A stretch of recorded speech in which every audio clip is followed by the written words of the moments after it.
There's a lot of prose in slim volumes of verse these days, a lot of slabs of prose or paragraphs or prose poems or bits of autobiography, and that is a fantastic thing. And Deryn Rees-Jones' book, Erato, is one such. There are little bits of found language in it, there are autobiographical pieces, there are poems, and they live happily alongside each other.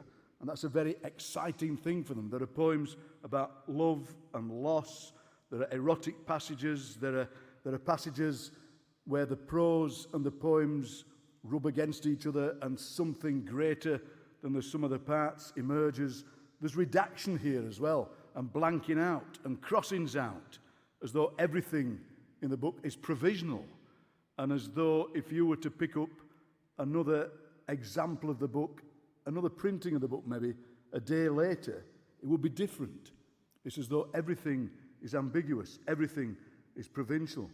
There's a line in the book that Deryn's addressed to someone else. It says, "You were a song and it's singing." And I think that applies to Deryn too in this book. She is the song and it's singing. And this book definitely sings to us. Deryn.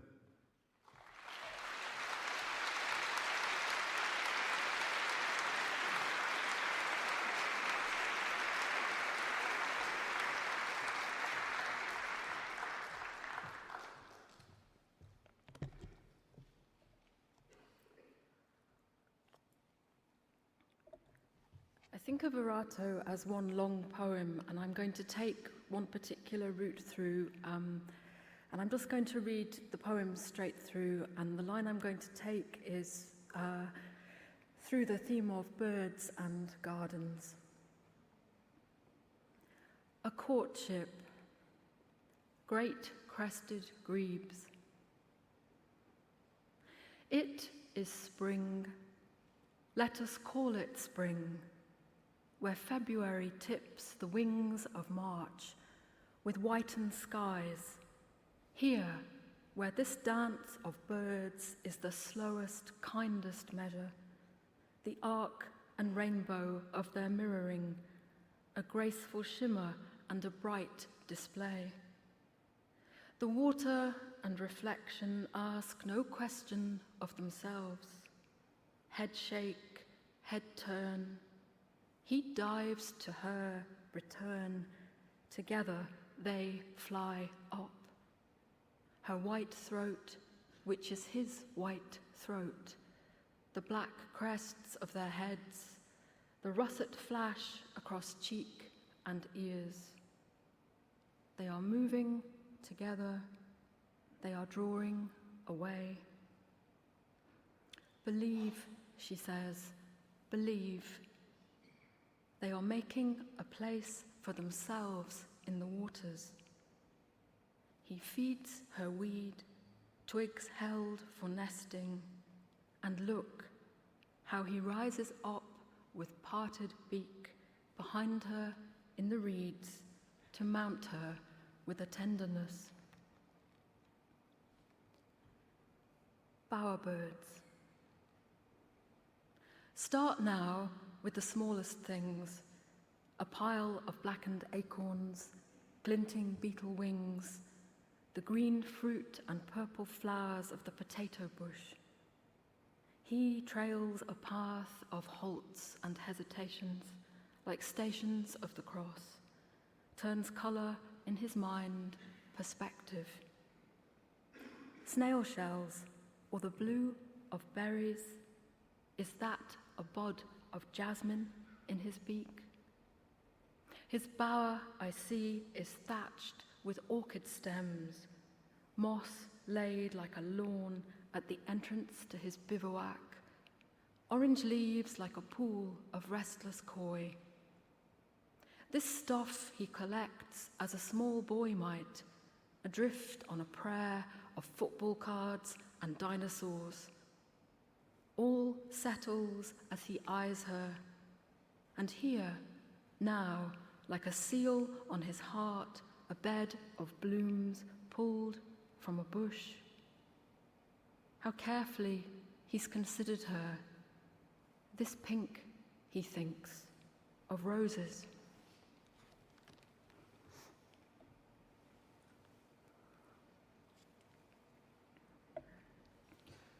Drone. I am listening to an interview with a man whose job it is to program drones.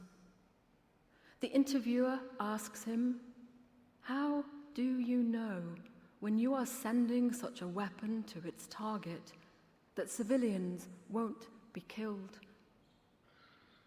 We are lying naked in a small, badly lit room. I do not know it yet, but a drone hovers in the blacked-out, crepey sky above us. Intelligence can be sensory or human, says the man. Someone often has their ear to the ground. I am moving a finger now down the line of hair which runs towards your groin. I put my head on your chest, aware of the weight of my thoughts. You are half asleep and making small sounds that equate with pleasure and its anticipation. But I cannot let this go.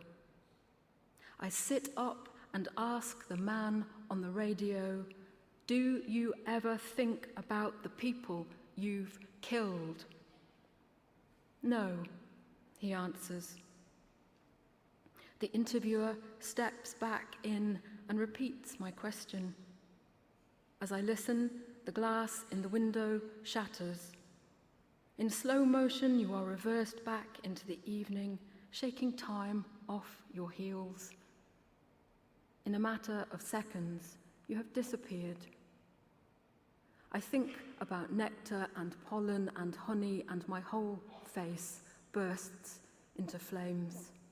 But I can still hear him, the man, the voice, even as the radio begins to click and buzz and your low moans fill the otherwise empty room.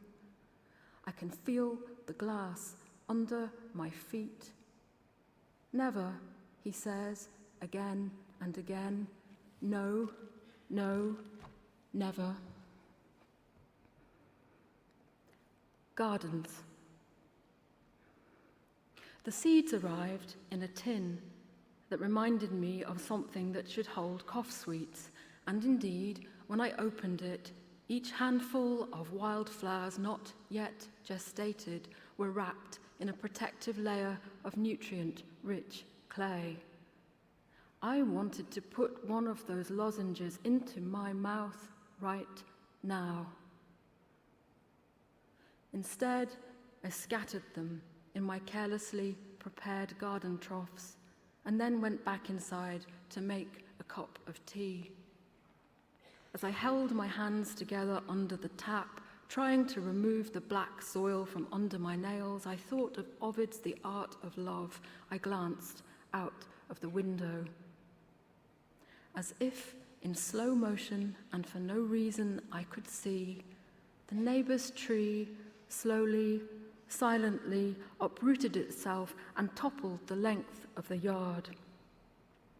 The many birds that sat in it, indistinguishable sometimes from the leaves, rose up. Mass, exodus. The roots were convoluted, full of earth, as if someone had drawn them in a hurry, imagining what tree roots might look like, but never having seen them.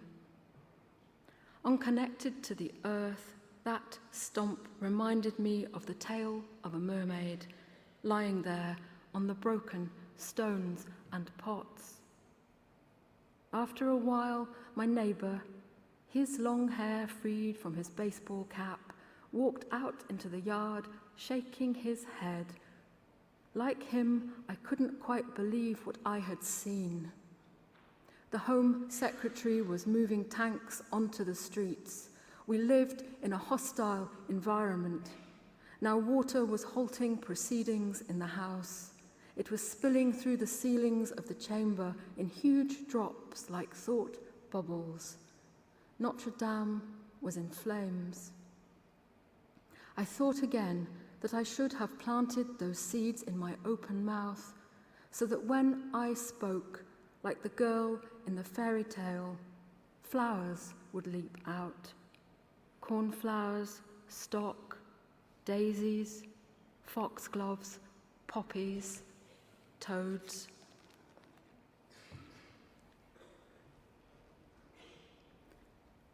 Nightjar. Listen to the nightjar, hear her holy tremblings. Starlitter, night fragment, slip down a spine of grass.